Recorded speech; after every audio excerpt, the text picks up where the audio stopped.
Hello, today I will be reading from the book of Isaiah, chapter 28.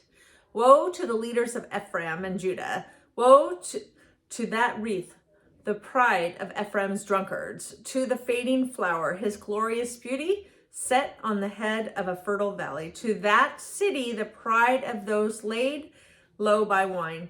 See, the Lord has no one who is powerful and strong, like a hailstorm and a destructive wind, like a driving rain and a flooding downpour. He will throw it forcefully to the ground. That wreath, the pride of Ephraim's drunkards, will be trampled underfoot. That fading flower, his glorious beauty, set on the head of a fertile valley, will be like figs ripe before harvest. As soon as people see them and take them in hand, they swallow them. In that day, the Lord Almighty will be a glorious crown, a beautiful wreath for the remnant of his people. He will be a spirit of justice to the one who sits in judgment, a source of strength to those who turn back the battle at the gate. And these also stagger from wine and reel from beer. Priests and prophets stagger from beer and are befuddled with wine. They reel from beer. They stagger when seeing visions. They stumble when rendering decisions. All the tables are covered with vomit, and there is not a spot without filth. Who is it he is trying to teach? To whom is he explaining his message? To children weaned from their milk, to those just taken from the breast? For it is, do this, do that, a rule for this, a rule for that, a little here, a little there. Very well then, with foreign lips and strange tongues, God will speak to his people, to whom he said, this is the resting place. Let the weary rest, and this is the place of repose. But they would not listen. So then the word of the Lord to them will become, do this, do that, a rule for this, a rule for that, a little here, a little there. So that as they go, they fall backwards. They will be injured and snared and captured. Therefore, hear the word of the Lord, you scoffers who rule this people in Jerusalem. You boast. We have entered into a covenant with death. With the realm of the dead, we have made an agreement.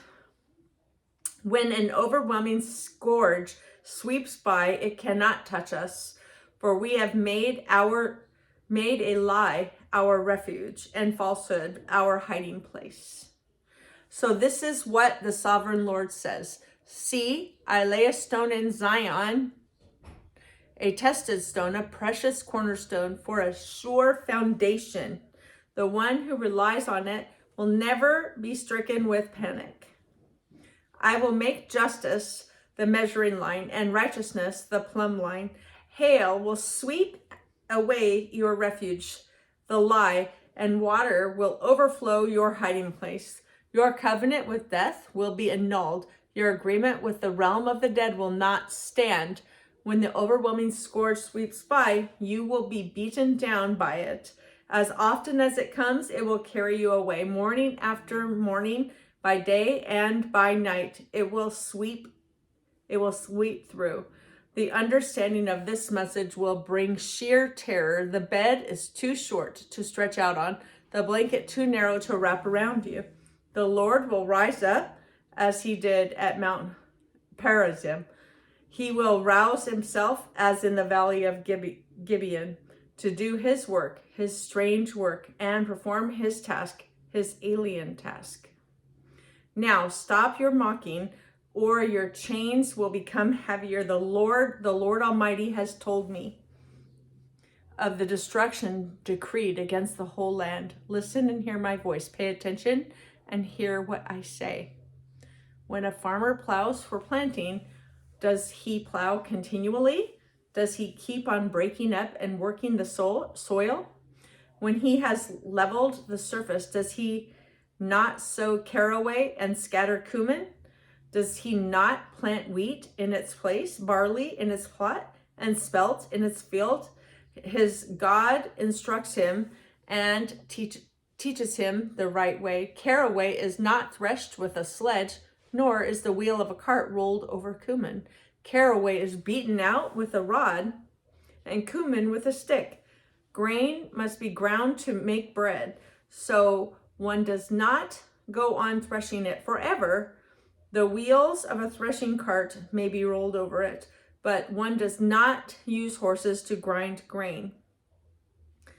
All this also comes from the Lord Almighty, whose plan is wonderful, whose wisdom is magnificent.